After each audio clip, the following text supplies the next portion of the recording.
Mainit-init na shooting ng Gilas ang isa sa nakatulong para makuha natin ang dalawang sunod na panalo at paano nga ba nagawa ito ng ating national basketball team. Magandang pag-atake at pagpwesto kagaya na lamang sa play na ito ay Edu may oras para maayos ang shooting form at nalibre pa ng bahagya. Huli ng konti ang depensa ng kalaban kaya naman kanyang tres mas mataas ang chance na pumasok. Nakita ni Dwight Ramos ang isang Kevin Kiambao na maganda ang pwesto sa 3-point area. Pinasa ang bola, may espasyo si Kikyu. Open ang tira, pasok ang 3-point shot.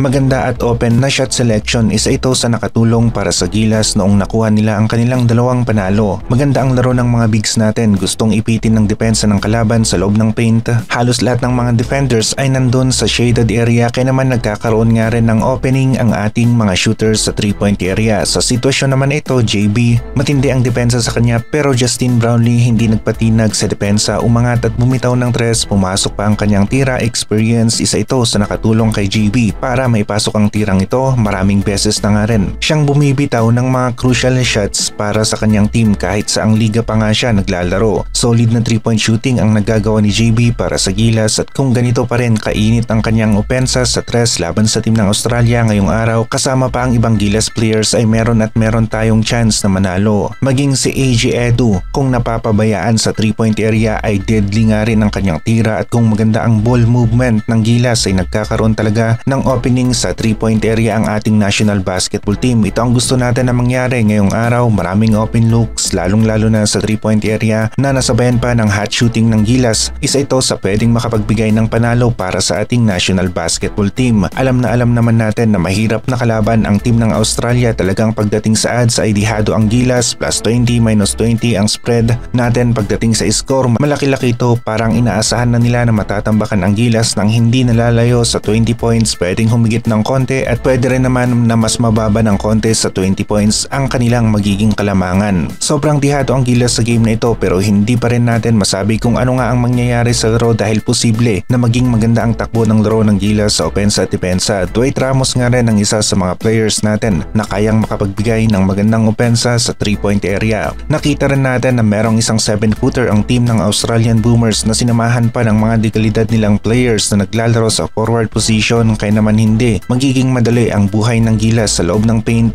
Matcha-challenge ng gusto ang Gilas team ngayong araw. Sana nga lang ay huwag malasin ang Gilas sa kanilang 3-point shots dahil nakita na natin sa dalawang talo ng Gilas na nakakahawaan ang mga players kapag minalas sa tres ang isa, sumusunod naman ang ibang players. Ganun rin kapag maganda ang opensa ng isang player ay sumusunod naman ang ibang players ng ating national basketball team, gumaganda rin ang kanilang opensa. Nakita natin na isang perpektong laro ang kakailanganin ng Gilas para magawa nilang manalo laban sa team ng Australian Boomers. Ito ang lumabas sa article ng Paikot.